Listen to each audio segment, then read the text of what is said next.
Mireu, valencians, lo que tinc a Israel és el monasteri Sant Miquel dels Reis, on s'ubica actualment l'ABL, el cavall de Troia catalanista. Per a tots els que no sigueu valencià parlants i vulgueu aprendre a parlar-ho bé, o per als que vulgueu revalencianitzar-vos, llevat-vos del mig totes les catalanes que mos estan imposant, vaig a donar-vos uns truquets que vos seran prou útils.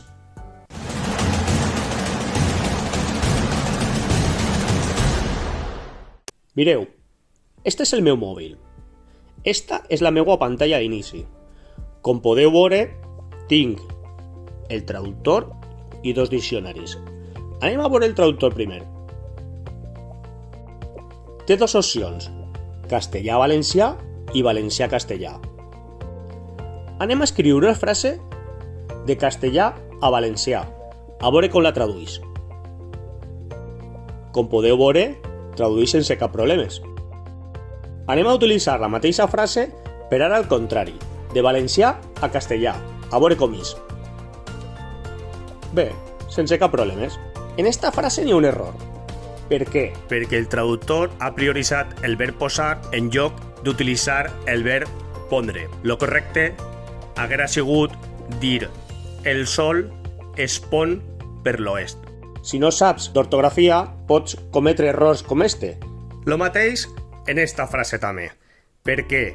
Perquè en lloc de dir pareix que plourà, ha ficat sembla que plourà. Però lo correcte haguera sigut utilitzar el verb pareixer. El traductor sol prioritzar alguns verbs, perquè són els més utilitzats, però no sempre són els que n'hi ha que utilitzar. Hi ha que tindre en compte també en escriure bé, sense falta d'ortografia, perquè si, per exemple, fiques una paraula sense un accent, pot canviar totalment la significació. Mireu en este exemple. Ara anem a veure este diccionari i vaig a ficar com a exemple la paraula semblar. I així veurem el cas que vos he dit abans. Com podeu llegir, fica la tendència general és utilitzar el verb semblar quan se parla de la semblança entre persones i el verb pareixer per a tots els altres usos. El que vos deia abans. Mireu, ara anem a pulsar en el requadre ixe on fica flexió verbal i anem a poder comprovar com cada volta que fiquem un verb mos donarà l'opció a ficar la flexió verbal i podem veure com s'escriu en totes les seues formes verbals. Moltes vegades conjuguem verbs sense saber si és la manera correcta.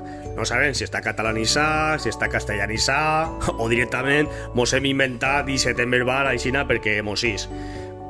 Per a no tindre cap error, entrem en aquest requadre de flexió verbal i ahí ho tenim tot perfectament descrit. Mireu, ara vos vaig a ficar el verb pondre, per a que comproveu el que abans us deia. Ara anem a ficar el verb posar.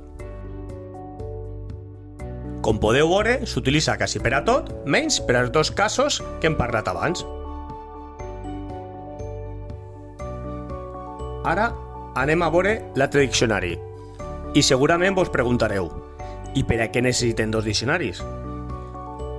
Bé, doncs això és prou senzill d'explicar.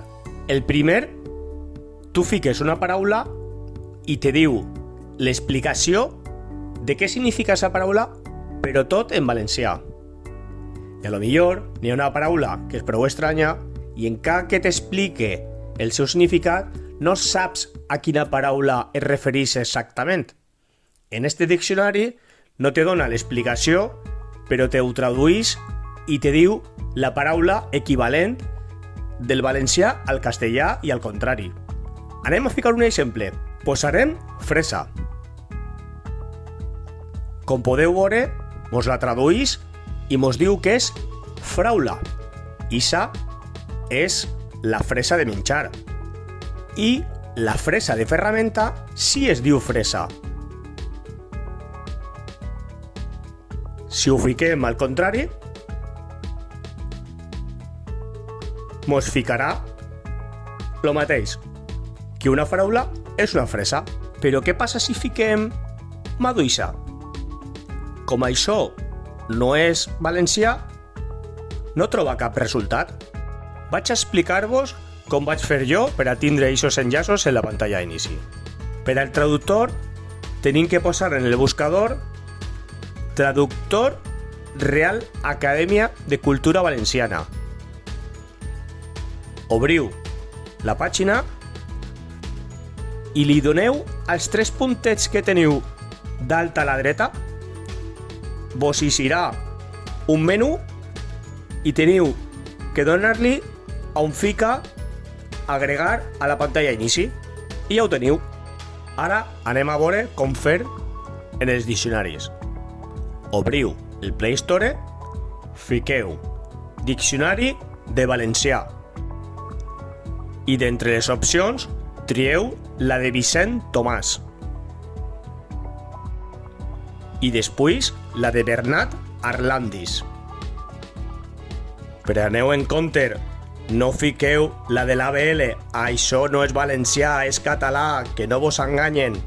Espero que vos hagi agradat, que vos servisca i compartiu-lo en tot el món per a que tot el món pugui aprendre a parlar valencià de veritat.